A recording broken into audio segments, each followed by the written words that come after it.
Have you ever opened your mouth to speak English, and suddenly your brain goes completely empty? Not because you don't know the words, not because you didn't study, not because you're bad at English, but because something inside you shuts down. 1 second, you're fine. The next second, your mind is blank. Your heart is racing. Your confidence disappears, and your native language takes over. You stand there thinking, why does this only happen when people are watching? Why can I think alone, but not in public? Why does my brain betray me? Today, you're finally going to understand the truth. Not a grammar truth, not a vocabulary truth, but a brain truth. Jack and Emma are here to reveal the real psychological reason your English disappears, and the emotional switch that makes your brain feel safe enough to speak again. This isn't about studying harder. This is about understanding what your brain has been doing for years. Let's begin. This is Learn English with Ease. English made powerful, simple, and yours. Jack, let's talk about something that almost every English learner feels, but almost nobody understands. They say, I know the word. I studied this sentence. I watched this exact lesson yesterday. But when it's time to speak, nothing. Their mind goes quiet. Their body gets tense. And English just disappears. Yes, and this is the most painful part. They don't say, my brain is reacting. They say, I'm stupid. I'm slow. I'm bad at languages. Something is wrong with me. But the truth is, nothing is wrong with them. Their brain is actually doing something very intelligent. Exactly. And this is what changes everything. You are not forgetting English. Your brain is protecting you. This is hard for people to accept at first, because protection doesn't feel like protection. It feels like embarrassment, silence, confusion, panic, self-doubt. But your brain doesn't care about your confidence. Your brain only cares about one thing. Are you safe, or are you under threat? And here's where it gets emotional. Your brain does not separate. Danger, embarrassment, judgment, being laughed at, feeling not good enough. To your brain, all of these feel like threats. So the moment you feel even a small wave of pressure, your brain pulls you back to the place it feels safest, your native language. That's why this problem feels so confusing. Because when you're alone, you're calm. You think clearly. You remember words. You even speak out loud sometimes. But the moment someone looks at you, your chest tightens, your breathing changes, your thoughts break apart, and English shuts down. Students tell me this all the time. Emma, I can think in English when I'm alone. But the moment someone listens, my brain switches back to my native language. That is not a learning problem. That is a survival response.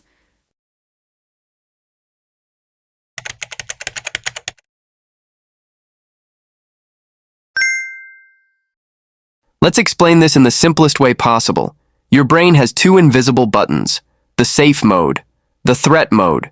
When your brain feels safe, you remember words, you think clearly, you stay in English. When your brain feels threatened, your heart speeds up, your muscles tighten, your mind narrows, your thinking becomes limited. And the first thing your brain does? It switches you back to the language that feels most familiar. Not the language you studied, the language you lived in first.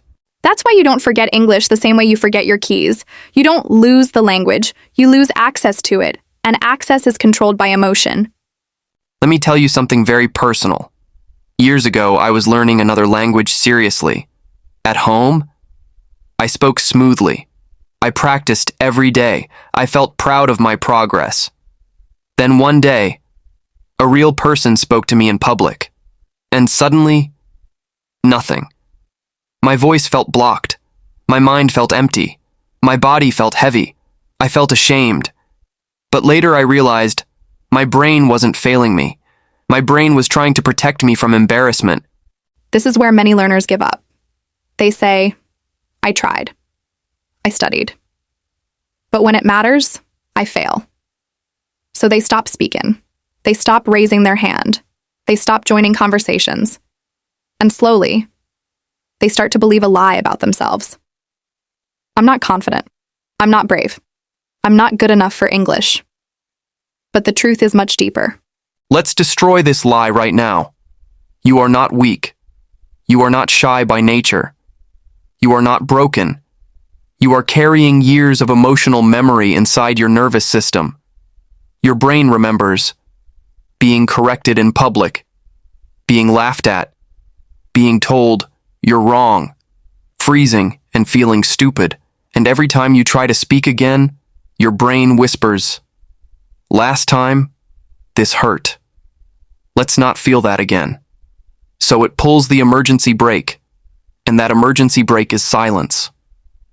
And what hurts the most? You want to speak. You want to express yourself. Your thoughts are alive inside you. But English locks the door, and you're left watching others speak freely, while you stay trapped inside your own mind.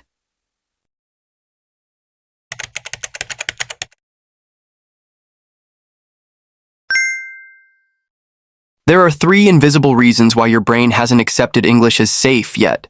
These are not academic reasons. These are emotional reasons. 1. English has been linked to pressure, not comfort. Most people learned English like this: exams, grades, mistakes, fear of being wrong, comparison with others. Your brain learned English, stress. So when stress appears again, the brain says, "Let's escape from English." 2. You were taught to be perfect before speaking. Many learners believe, if I'm not perfect, I should stay silent. So your brain waits for perfect grammar, perfect structure, perfect pronunciation. And when perfection doesn't appear, it shuts down. Silence feels safer than being wrong. 3. Your inner voice still lives in your native language. This is the deepest one, your thinking voice. The one that says, "I'm hungry. I'm tired. I need to go. I feel nervous." If that voice is still in your native language, your brain has no reason to switch to English automatically. English becomes a performance language, not a life language.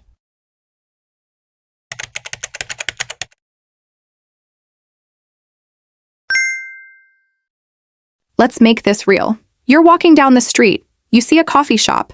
Your brain instantly says, "I want coffee." Now be honest. What language did that thought appear in, if it was your native language? Your brain has just been trained again to stay out of English.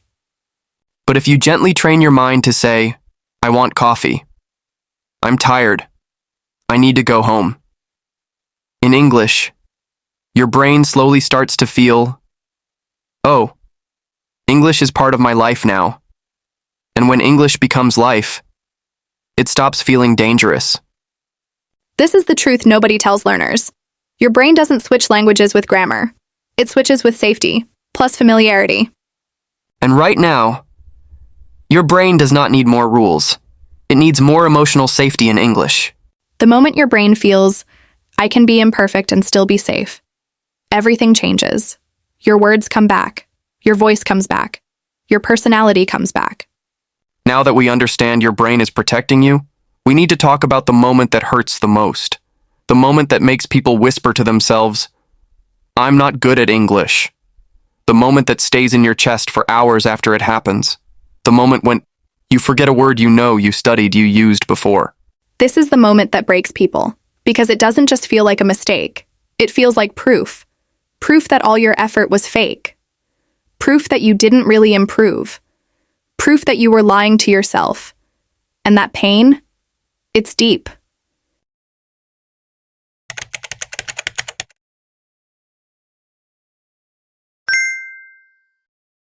Let's be very clear. You did not forget the word. You forgot how to reach it. Memory didn't disappear. Access was blocked. And access is controlled by emotion, not intelligence. Your brain has a gate, and that gate only opens when your body feels calm enough. The moment your heart speeds up. The moment your chest tightens. The moment your thoughts race. That gate closes. Not because you're stupid, because your brain thinks, now is not a safe time to search memory.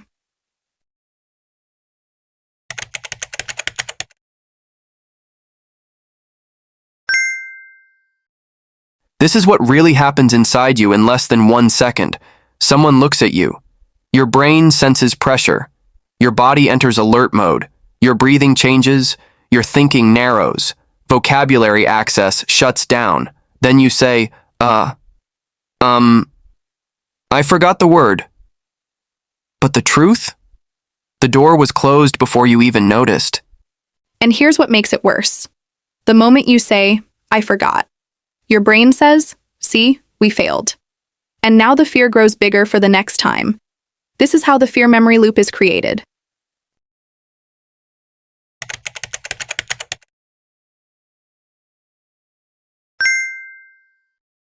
Most learners never talk about this part. They go home after a conversation. They lie on their bed. They replay every sentence, every pause, every mistake, every word they couldn't remember, and they think, I should have said that. I knew that word. Why didn't it come out? This shame becomes heavy, and the brain learns English ends pain after. So next time, the brain protects even faster.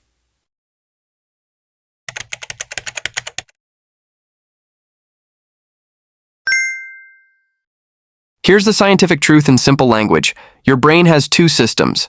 Thinking system. Survival system. You cannot use both fully at the same time. When survival turns on, thinking turns down. This is why. You forget words. You make simple mistakes. You mix tenses you know perfectly. You understand everything but can't respond. Your brain chooses survival over language. Every time.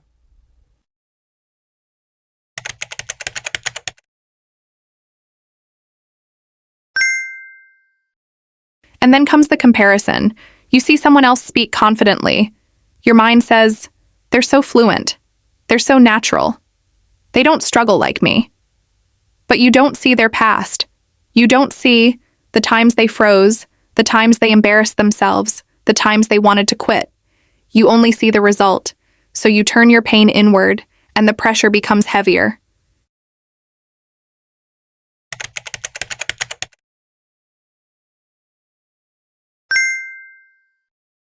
Let's answer the question that tortures so many people. Why can I speak alone, but not with people? Because when you're alone, there is no judgment, no real consequence, no social pressure, no emotional threat. Your brain stays open. With people, everything changes. Your brain starts scanning. Are they judging me? Did I sound strange? Did I make a mistake? And while your brain is scanning for danger, it stops searching for words.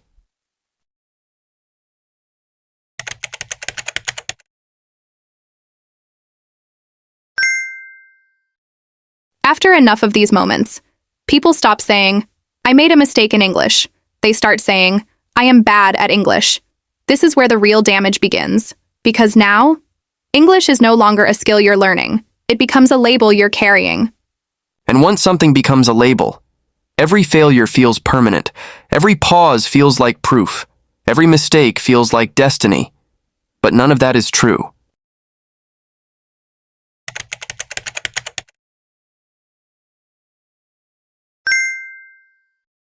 This is the most dangerous stage. People stop trying. They avoid speaking, answering, calling, raising their hand, starting conversations. Not because they don't want to speak, but because they don't want to feel that pain again. Silence becomes emotional safety, but silence also becomes a prison.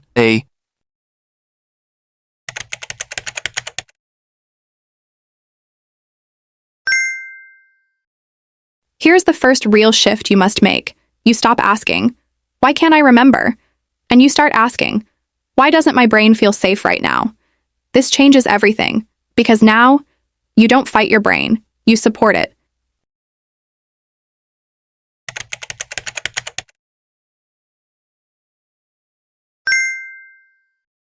Recovery does not start with speaking better.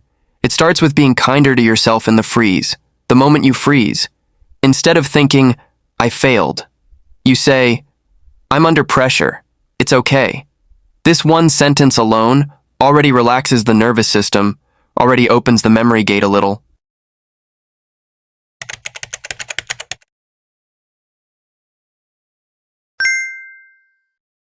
Your brain doesn't need more grammar, more vocabulary lists, more pressure, more self-attack.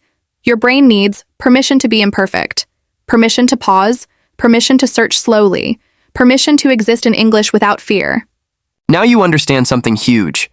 You are not failing at English. You are carrying emotional weight while trying to speak. And in part 3, we're going to finally show you how to unlock words instantly, how to stay in English during pressure, how to break the panic memory loop, how to rebuild trust between your brain and English, and how to speak even when fear is present. Part 3 is not about theory, it's about control. Control over your mind, control over your fear, control over your voice. This is the moment everything changes, because now, you don't just understand why your English disappears. You don't just understand why your brain freezes. Now, you're going to learn how to take control back, not with pressure, not with perfection, not with fear, but with calm power.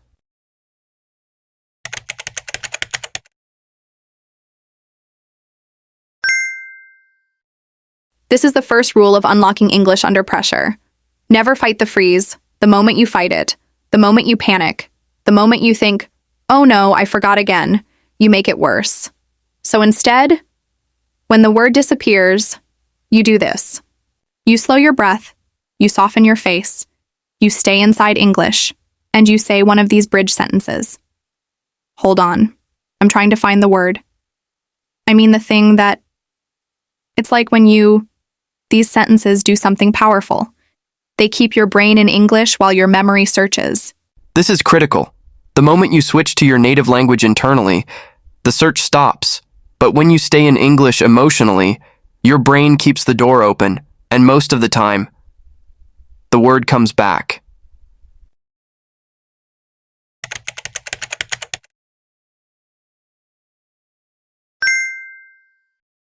Here is something shocking. Your brain only needs 3 to 5 seconds to recover a blocked word, if you don't attack yourself during those seconds.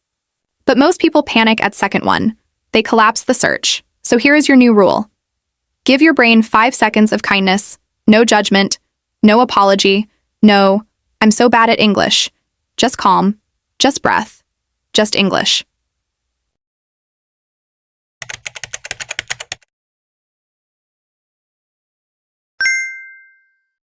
And now, the trick that makes you unstoppable. If the word still doesn't come, you don't stop, you substitute. Big instead of enormous. Nice instead of fantastic. Bad instead of terrible. Thing instead of the perfect noun. Fluency is not about perfect words. Fluency is about forward movement. When your brain learns, even if I forget, I can still speak. Fear begins to die.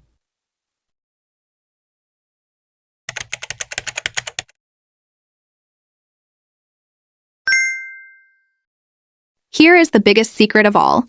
Your brain does not remember words. Your brain remembers emotions.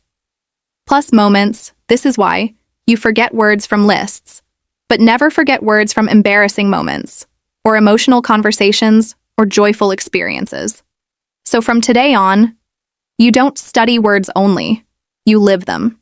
You attach words to your life, your feelings, your stories, your struggles. That's when memory becomes permanent.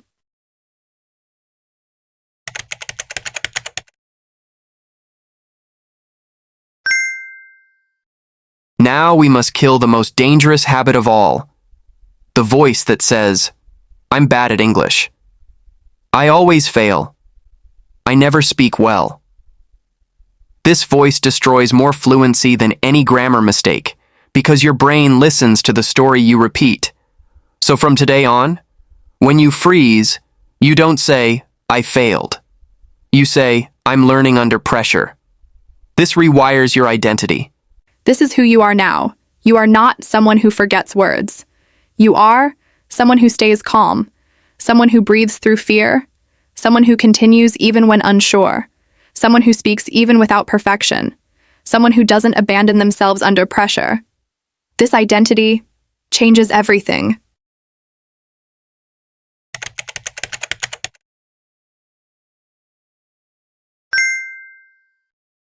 Fear only controls you as long as you believe.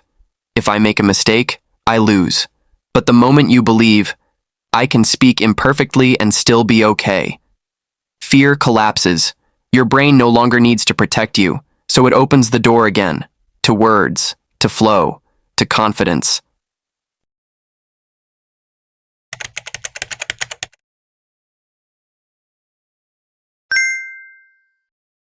Let's be honest with you. Even native speakers forget words. Even they pause. Even they say, Even they change sentences halfway.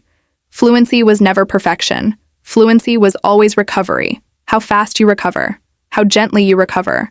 How bravely you continue. From today, you are not someone who tries to speak English. You are someone who lives in English, even when afraid. You don't wait for confidence. You move with fear. You don't wait for perfect sentences. You move with imperfect ones. That's real fluency. If your heart is quiet right now, if something inside you feels understood, that means this message reached the right place. You were never broken. You were protecting yourself. And now, you are learning how to feel safe again. In English. In your voice. In yourself. One day, sooner than you think, you'll look back at this version of you. The one who froze. The one who doubted. The one who almost gave up. And you'll feel proud, because this is where your confidence truly started. If this episode felt like your story, you're not alone here. Stay with us. Speak with us, grow with us, struggle with us. And keep becoming more you in English.